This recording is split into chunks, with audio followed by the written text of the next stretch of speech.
First ఈ మిశ్రమ భిన్నాలని అపక్రమ భిన్నంలోకి మార్చుకోవాలి. ఇది ఎట్లా చేస్తామంటే ఈ 5ని ఈ హోల్ నంబర్ ఏదైతే ఉందో దాన్ని ఇట్లా ఫస్ట్ మల్టిప్లై చేస్తాం. 5 ఇంటూ 2 10.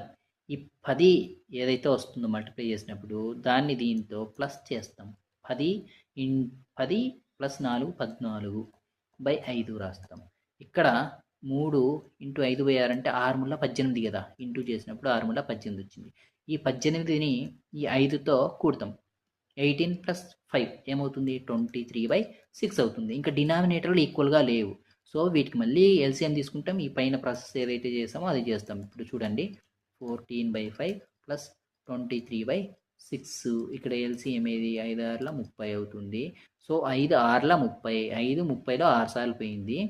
సో ఇక్కడ 6. ఈ 6ని 14తో మనం మల్టిప్లై చేయడం అనేది జరుగుతుంది. 14 6 ద